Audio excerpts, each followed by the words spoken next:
Hey everyone, Eggman here with another video, and we're at the FBO6 release for the Fusion World card game, and I'm honestly really excited to test out a lot of new cards and a lot of new decks that we have in this meta, and I will be doing a lot of testing right here on my YouTube channel, so make sure to hit that like and subscribe so you don't miss any notifications on when I am live. We're going to be doing some testing today and tomorrow as of this video releasing too, so there is just going to be like a lot of content, and there's just a lot of testing, especially since the online client has been updated for it as well. So real quick though, before we get started, we do also have a tournament next week on Tuesday. So if you guys are interested in playing in that, it's going to be a triple win a box for FBO6. There's details in the description too. And then also this will be live stream here on my YouTube channel too, so you can check out the results. And I'll go over the top 16 for this event too. So it should be a good time. I'm looking forward to it. But I do want to do this day one tier list for this meta as well. And big disclaimer, right? This is going to be a pretty surface level tier list. This isn't going to be anything like, if anyone knows what the meta is day one for this game, I'd be very skeptical about it, right? Because it is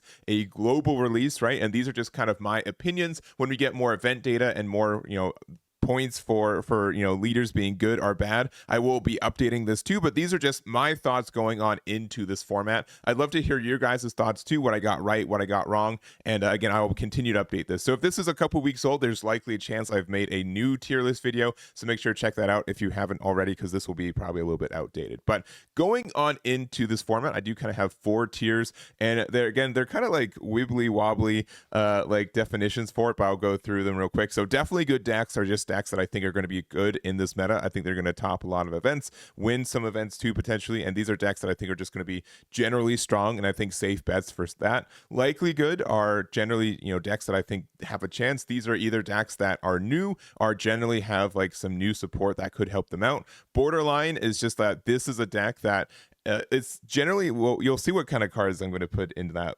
But generally speaking, it's a deck that has like a really specific combo, or really just like a lot of like brick cards and like a lot of different ratios on how to be the best you can do for it. And because of that, it either means that it's a very consistent good deck or it's like a bricky mess, right? So I think that these decks are just ones that are very specific on their deck construction. If they are good, these are decks that I haven't really found any great builds for to make it feel like they're better than others. And that's what there's borderline. And then on the radar are decks that are just generally, I think that they have some new cards, they have some new potential for this meta, but I haven't gotten any confidence with any builds that I've made personally, or just done enough testing, since we have like over 50 leaders in this game, I think right now, like around 50, maybe not over 50, but because of that, it's very difficult to test everything with new cards and stuff. So obviously I can only do so much testing by myself for this too. So that's kind of the idea for it. We're going to start off with our new leaders and then just go into essentially any leaders that I just think have a chance right now. If anything isn't on this, I feel like the leader is either borderline or below.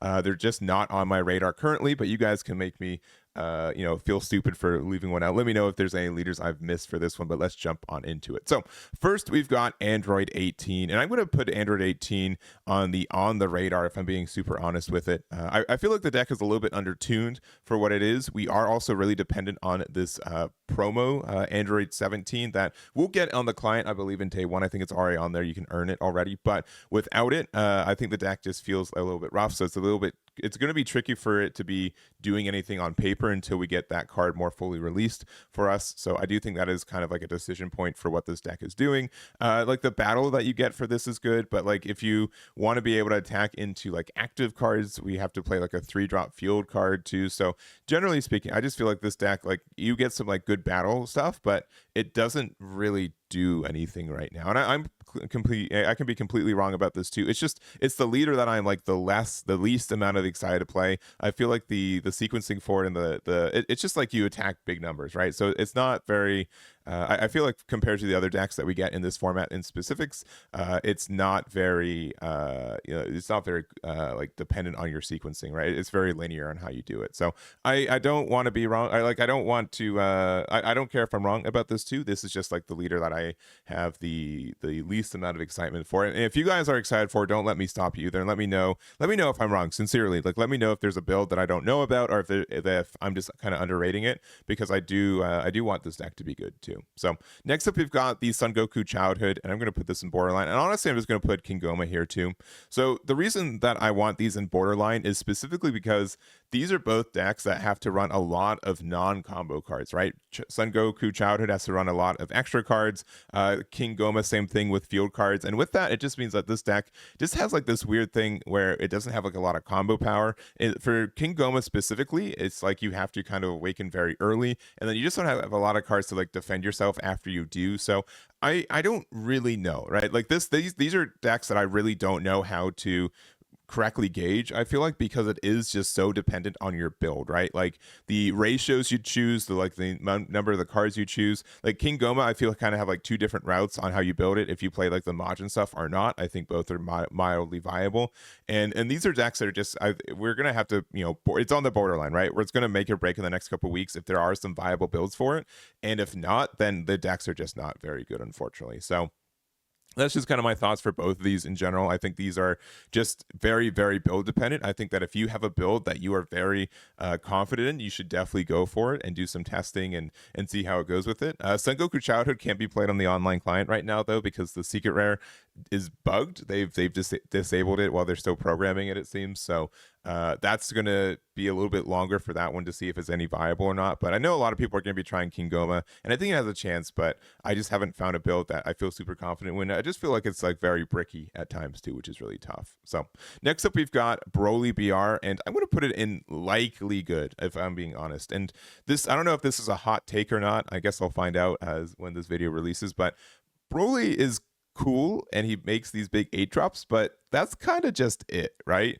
And he makes them on turn 4, which is not like slow, but you can't like energy marker cheat them out because your leader needs to have 4 energy for the effect. It just feels like it's just like a weird kind of game plan for it, right? Like you are just so aggressively awakening. Like getting that 8 drop does feel very, very good, but like your opponent is still like setting up, they're doing things, and because of that, I feel like Broly can sometimes just be kind of stuck without anything to really do, and then like the 8 drop comes out, but your opponent has been doing something and applying pressure, which is kind of scary to get rid of. So, and if they get rid of your 8 drop, you just kind of lose, right? Which I think most decks have ways to interact with it or remove it outright, and so because of that, I think there's a lot of people who are moderately scared of this deck existing and doing something, but I'm not really convinced yet that it's a very good deck, right? It's likely good. I know there's going to be a lot of people on it, so it's going to be around for sure, but I'm not convinced that the deck is really good yet. So I don't know. Again, I don't know if this is a hot take. I've been seeing a lot of people say like this deck is trash or this deck is the best deck in the format, and I'm going to take like this middling route of like it's likely good. It's likely going to see a lot of play, especially since honestly Bandai's really pushed this as like the poster child for the set, and so there's going to be, and everyone loves Broly, right? Broly's such a famous character for this game, so we'll see it be played, but I'm very curious to see how well it does in the next little bit. So there it is. Next up is King Piccolo, and honestly I don't know if this is a hot take, but this is a deck that I've been playing a lot. This is probably the one I've been doing kind of like mildly the most amount of testing, and it's honestly pretty consistent at building a pretty wide board that could be difficult for some decks to answer, which is really great. The fact that you can generate energy markers pretty consistently in this deck, the ways that this gets value is really good, and you awaken with it pretty easily too, which is really nice. So I honestly think this is a pretty solid deck for what it is. I've had some pretty good builds. Maybe it's just going to be outpaced by what we've been seeing, and maybe it's just like can't keep up with it, but I've been mildly surprised with how good this deck has been, especially since like looking at the leader, it looks very weak, but the archetype is really built around it. It seems pretty functional, and it's probably one of the first decks I'm going to be testing with the online client on my live streams too. So I'll find out pretty quickly if I'm right or wrong with this, but it's been a fun deck to play. I really like the egg mechanic with it, and we'll see if this is again like if I'm hitting up with that. I don't think it's not in the definitely good decks, but I've been again mildly surprised with how good it is. And then Vegeta Mini Daima, I think is actually pretty good, right? I think it's pretty linear for what it does, but it just puts out a lot of pressure. It also has like a lot of good tools because yellow does have a lot of great cards, I think, in this current format too. So it is a little bit build dependent, but it is pretty mildly linear. Like you just play your big Vegetas that let you go aggressive. You just attack with your leader twice per turn because of it, which we've seen a lot of success with Majin Buu with it. And I think it's a pretty viable deck, likely. So I think, again, a lot of people are going to be testing it since it's a newer deck. It's going to have some chances with it. And that's kind of how it is. So this is how I'm feeling with the new leaders, right? And this is, I guess, a mini like tier list. I'm not saying like Broly is the best for sure, but but I think these are just likely good. I think these ones have a chance to do moderately well. These are really borderline because they are very build dependent, and because again these decks have to run so many bricks that either we find like a ratio that makes sense for consistently doing what we want without being too bricked up, or it's just going to be a very inconsistent pile of cards. And then Android 18, again, this could just change when we get Android 17 promo, but I haven't done any testing with that specifically, which makes it a little bit tougher for me to I think fairly judge on that side. So other than that, we're just going to go through the colors of older leaders that I think have some chances. Again, that these are not like the only leaders that could be viable. These are ones that are just on my radar are better. And if I don't mention your favorite leader, don't feel offended. Just think that you just need to prove me wrong, right? Just show me a list that you think is really viable, and we can maybe get something happening. So we've got our two red Gokus from set 1 and Star Deck 1 respectively. We have this new 4-drop Frieza. I feel like I've been talking about this on this channel quite a bit, but I think both of these have a real chance to take advantage of that card. Obviously, the Star Deck Goku is a little bit more on the defensive side, value side, and then aggressive Goku is a little bit more on the aggressive side, right? You just kind of awaken as soon as possible. Then you have like this 40k or 30k leader, 30k attack from your Frieza, and you get to draw a card with it. So both are just very good and can get you that value. So I think both are strong in this deck. I also have like this weird like, oh well, we play aggressive Goku, but we play like really defensively. We just awaken when it makes sense to, and then we just get value off of our 3-drop Goku and our 4-drop Frieza. We keep getting the card draw, and then eventually we just push for game. So I don't know, we'll maybe do some experimentation with it, but I do think both of these have like a mild chance. Red is kind of like a good like removal toolbox color, and these have some like specific tools that they can use too, which is cool. So next up is Jiren, and honestly I think Jiren is still good. I have no reason honestly, like the biggest issue with this set, I think if this is an issue, is that there isn't like I feel like it's not like a reset. Like set 5 was like a mild reset, right? On like saying, oh, these are some new decks, there's a bunch of new cards for it. There weren't like a lot of generically good cards for a lot of things, and I just don't think that anything was really power crept out of the meta. So Jiren was, I think, one of the best 5 decks in the last meta. It was very constant on the online client. It did a lot of topping in regionals and stuff that we had, so I don't think it's going anywhere anytime soon. So it's still very good. Probably our best defensive red leader as well. We also have Sangoku Mini Daima, which I'm going to actually put in likely good. We got one new card specifically, kind of two, but one really good card, which is the Shin 3-drop. The fact that this lets you take 2 cards from your life on 3, get 2 bodies on the board that your opponent has to answer, and then if you don't, you get a very punishing Glorio on the next turn, I think is really good. I think this deck is very aggressive. The Shin has really helped out, be able to again awaken and build more of a board, and your opponent really has to respect how much power you're able to put out. So I think it's one of the strongest decks. It's definitely stronger from what it was. It feels like a real aggressive deck right now too, and that's why I'm just going to put it in the likely good spot right here as well. So there it is. Next up, we've got Sangoku Mini Daima, the Star Deck leader. I'm just going to put this in borderline. This can use the Shin as well, and you can be like more aggressive with this deck too. But I think the Sangoku Mini Daima from FBO 5 is like obviously better at that because it gives the plus 10k instead of a plus 5k for the turn. But I definitely think you could use some abilities to make this, you could have like a little bit more of like a mild control version of this, and that could definitely take off too. So other than that, I think that's kind of how we're feeling for red. So next up, we got Vegeta Mini Daima, and this might be up hitting a little bit, but I think this is definitely a good deck right now, and this might be up hitting it a little bit too much, but Bandai really just said like, hey, we want this deck to be viable, so here, just get these 2 broken cards and see what happens with it. So it just has like so much removal now. It has like so much good tempo. It has a lot of pressure that you're able to exert with it, and I think it's just really strong in this current format. So we'll see. This is probably the deck that I'm most optimistic about in this format, and I can definitely be wrong with it. It could be something where, yeah, you get a lot of removal, but you don't get enough pressure to really take advantage of it. But I think it's in a good spot right now, so we're going to put this in the definitely good decks, and I'll see if I'm right or wrong for that one. Likely good for the rest of these. I honestly think Vegito and Zamasu are still just good decks, right? They did a good amount of topping in FBO 5. They didn't really get anything, which is a bit tough for these decks too. Vegito got like an extra card if they want to use that to help you get some early finding cards for Saiyans, which, you know, there's so many Saiyans in those decks, and put extra cards into your drop as well. So that could help the deck too. But I don't know. We'll see. I think both these are good, but generally speaking, I don't think there's any evidence that Sangoku from FBO3 is a bad deck. This is, I don't think it's going to get out of the format at all. It's still just as strong as it was in FBO5, and I don't think anything power creeps it, or I don't think anything really gets it out of the meta currently. So I think that's a lot of fear for a lot of people. I think a lot of people are saying that if there is a restriction list, it has to deal with this deck being very good and not going anywhere anytime soon. And I guess we'll just see with the next couple events. But and honestly, I really hope this deck isn't like super viable still. Just because of and it's my own personal bias. If you guys love the deck, you're more than entitled to. It's just been around like as long as it has, and I just, the gameplay style just takes forever. And I don't know. I just don't like getting peel off loop. It just feels bad, and just being able to, like, they cheat so much energy out with like their sharpener and stuff that like there's even just like the fact that this deck can just run like absolute lightning if like Broly's a problem. They might be still playing that too, just for getting like generic removal. The fact that I think sharpener can make the next extra card cost less, which includes the absolute, or sorry, the lightning too. So we'll see if the deck is good or not, but I am mildly afraid that might be the case. So next up we've got green, and so we've got really only two decks on my radar. It's all reliable Aandroidd 17.